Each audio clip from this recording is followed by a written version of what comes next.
casa do oleiro para ensinar Jeremias algumas lições.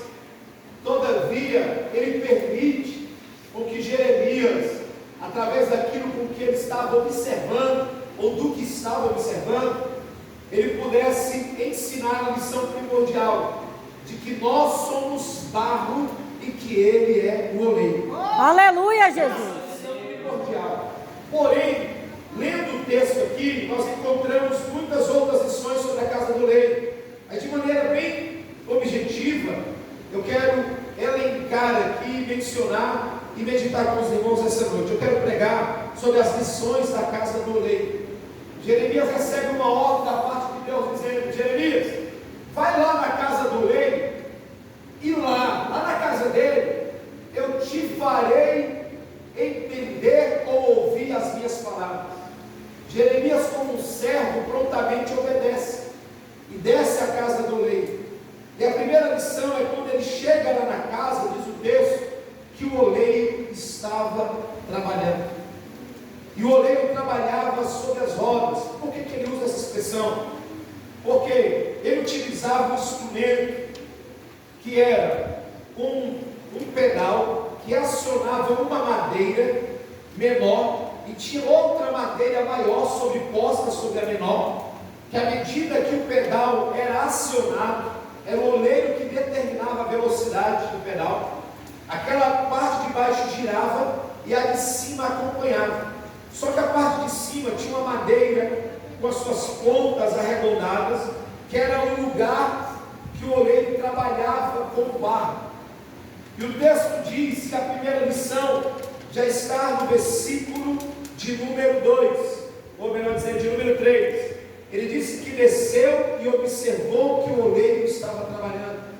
Qual é a primeira lição da olaria, pastor? A lição da casa do oleiro é que o oleiro sempre esteve trabalhando. Aleluia, Jesus! Daqui a pouco a gente volta para casa.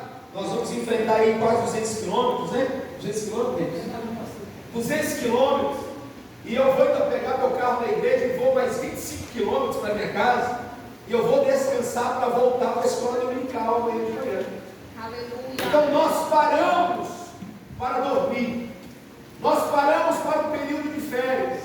Só que o salmista diz que o nosso Deus, ele não cochila, ele não dorme. Aleluia! Glória a Deus, aleluia! Diz que não sabes, não entendes. Deus não se cansa e não se fatiga. O oleiro sempre esteve trabalhando. Nós que não vemos.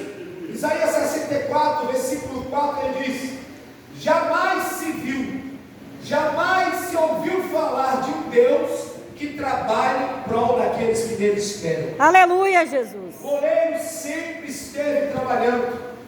Existem aqueles momentos que parece que está tudo parado, que nós oramos, jejuamos, choramos e parece que o céu não se move. Mas eu venho dizer nessa noite que o oleiro sempre esteve trabalhando. Aleluia! Pastor, por que eu não estou vendo a agir de Deus? É porque você não está obedecendo o que Ele mandou. Desce. Quer ver o oleiro trabalhar? Desce. Quer compreender o que ele está fazendo? Desce. Desce a casa do oleiro, que você vai ver que ele está trabalhando. Glória a Deus. A palavra de Deus nos diz que quando Elias profetiza que não haverá chuva sobre Israel e nem orvalho, primeiro livro dos Reis, capítulo 17, olha o que Deus fala para Elias: vá até o ribeiro de Querite, beba da água do ribeiro. Aí ele diz assim, versículo 4: ordenei os corvos que te sustentem. Antes de Elias chegar lá, Deus já tinha dado ordem para os corvos. Aleluia, Jesus! Elias nem tinha se aproximado do ribeiro, mas os corvos já estavam incumbidos de levar alimento para o profeta. Cessou a água do ribeiro. Os corvos traziam pão e carne, pela manhã e pela tarde. Isso eram 2 refeições. Elias talvez era bem magrinho, né? Igual o pastor Sérgio. Só comia 2 vezes ao dia. A gente come 5 vezes, 6 vezes, misericórdia. Falar nisso, eu estou até com fome. Sair daqui e comer alguma coisa. Aleluia, Jesus! Elias, a água secou do ribeiro, os corvos estavam trazendo pão e carne. Aí ele diz assim, ó, versículo de número 9: ordenei, é no 4 que eu tinha falado com os corvos, agora no 9: ordenei uma viúva que te sustente lá em Saré. Antes de Elias sair das margens do ribeiro, Deus já tinha preparado a comida através da viúva. Aleluia. Elias está fugindo de Jezabel. Ficou 40 dias caminhando, depois se alimentou no deserto.